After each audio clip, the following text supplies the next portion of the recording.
Hey, I'm Carlos Garcia, and today we're going to compare the Silver Springs Sweet Rye versus the Sazerac Rye Full Proof. So both these bottles are 40 bucks, somewhat easy to find if you got the distribution. Now, Sazerac Rye, you know, it's a Sazerac product, so of course it's gonna be a little bit more difficult to find. But for 40 bucks, if you can find it, fantastic. And the Silver Springs, we don't get this in Connecticut, but I was able to find it right on a shelf in Kentucky a couple weeks ago. It won one of my whiskey cigar clubs. And that video, actually the video before this video, I said I need to compare it to the Sazerac Rye because this Sazerac Rye was so good for $40, and this is $40, so we gotta see what they are. I know I might have said in the last video that I was gonna do the Bernheim a review. I'm gonna save that for Wednesday because Whiskey Wednesday makes sense. And today's Friday, so we have to get a rye today, and why not knock this out? So let's compare these two. And because I didn't post any videos last week,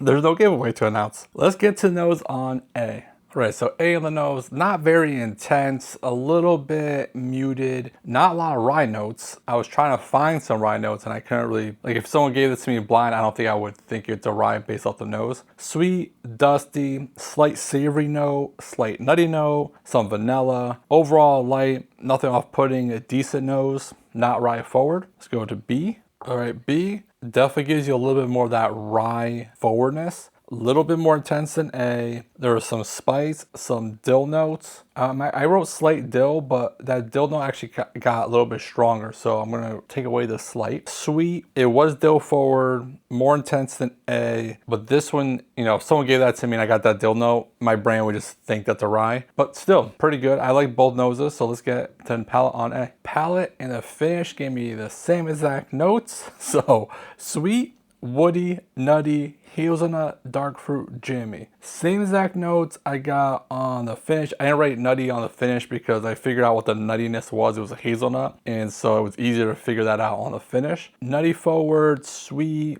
jammy. You know, I don't know too many ryes that taste like this. Pretty good. And again, for $40, like that's the biggest thing. That both of these are 40 bucks. Can you find them on every shelf? No, but not crazy allocated bottles. I was gonna add a Jack Daniel's barrel proof, you know, single barrel proof rye. They're a little bit more expensive, and these are both right at like 124, 125. Let's see, what's the Silver Springs? Silver Springs is 124, Full Proof is 125. And the Jack Daniel's ryes I had, they're all like 130 or above, so a little bit higher proof, a little bit more expensive, but I was gonna put it in here. Maybe I'll compare it to the winner or something on a future video. But kind of these two, just the price point and availability, I thought were a perfect matchup. In how much I've loved both of these, you know, I just wanted to see how they are. But let's get on the second sip on A.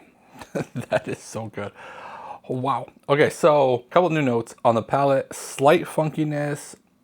Oh, and honey. I almost couldn't read my own handwriting. I just wrote it. And on the finish, dark chocolate. It is complex, tasty, and cheap. That's like in my brain. How often do we get bottles and they're expensive and they don't live up to the price point? This oversees that price point, whichever one of this one is. And now I have a backup of the Full Proof Sazerac, which is good because not too much left. But I think if I see another Silver Spring, and if this was that one, I would probably pick up another one, especially for the price. I hope maybe I'll talk to my store owner and be like, can we get this in Connecticut? Like, what do we need to do to get this in Connecticut? All right, third sip. A little spice on the tip of the tongue this time. Pretty good. I will say, I was thinking about like while I was sipping on that third sip, that this might not be for everyone because it's not, no, if you're someone that likes those banana notes, like from the Jack Daniel's profile, if you like those red fruits, like super sweet, I don't think this is it. This is more of that dark profile. If you don't like that hazelnut note, you know, this is a decent amount of the hazelnut, the dark fruit, jammy notes. But if you want something a little bit different, because this is to me like an off-profile rye, and you know, whiskey in general, like if you compare this to even bourbons, pretty freaking good. Okay, let's go to B. All right, B on the first sip, definitely different than A. Completely different profiles. Can you like both? Of course. I like variety, obviously. These are good examples of two different ryes that I enjoy. But on this first sip, A is kind of ahead, but we'll get into B a little bit more. So on the palate, sweet, lighter, like meaning this was darker, this is lighter in profile. Rye,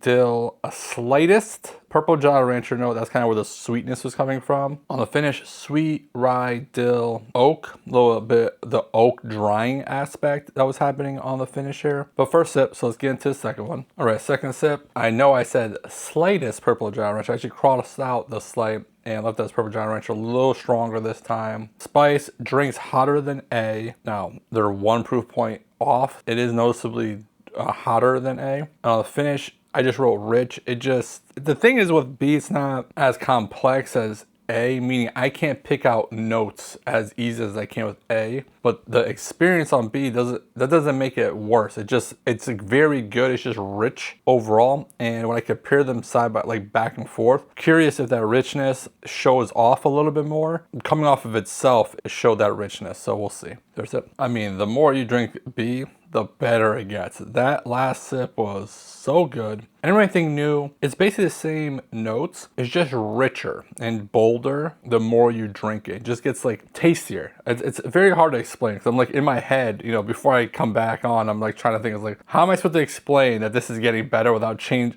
any new notes?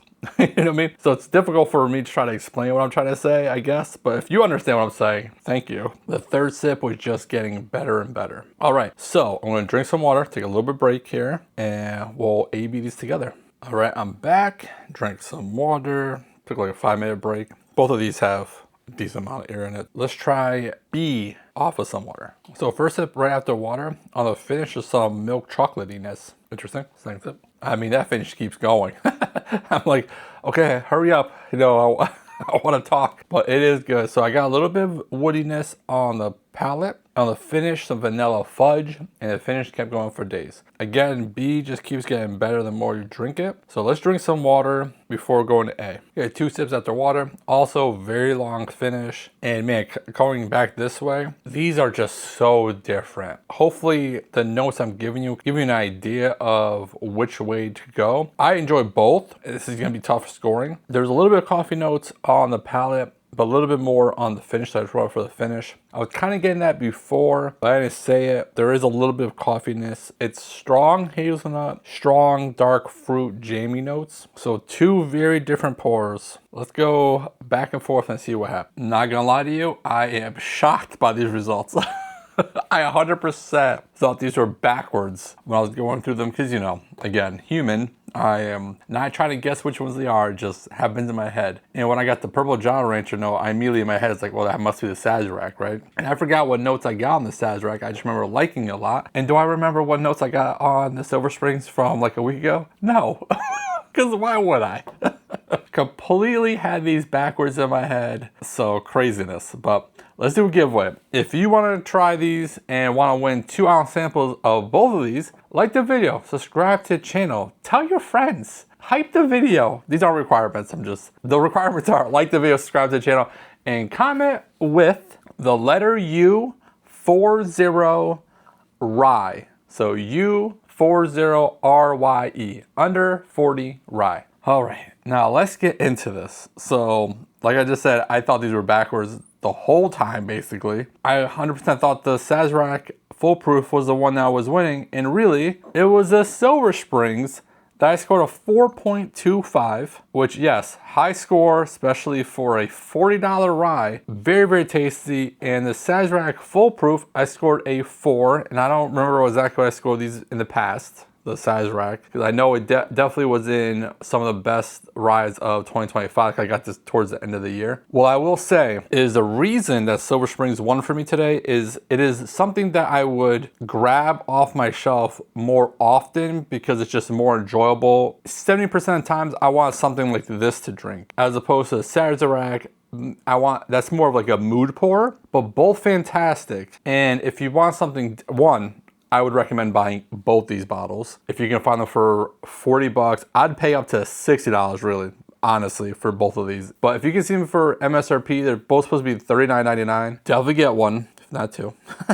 They're great additions to your rye whiskey collection, selection, whatever you want to call it. But the Sazerac is more of a mood pour because it's that hazelnut note, dark fruit. That might not be for everyone, but if you share pours with other people and they come over, people come over to my house all the time and they want to try something a little bit different, this is definitely something a little bit different and still very, very tasty. The Silver Springs, I think more people will enjoy it because of the notes. It's lighter, it's not as dark as the Sazerac, but very, very tasty, rich. Again, I'm shocked that these weren't backwards. So there's that. If you tried these, if you blinded these against each other, let me know your results, because I was pleasantly surprised, I guess, today. All this means is I definitely have to get another Silver Springs Sweet Rye. The mash bill is 65% rye, 15% corn, 20% malted barley. It says distilled in Kentucky. So this place is actually out of Tennessee, if you don't know. I'm just reading it as I'm going right now. 8-year-old rye, because distilled in 2018, bottled in 2026.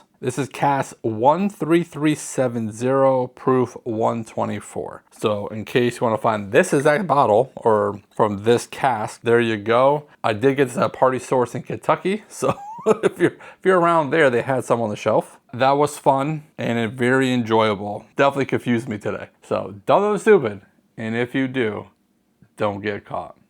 Bye.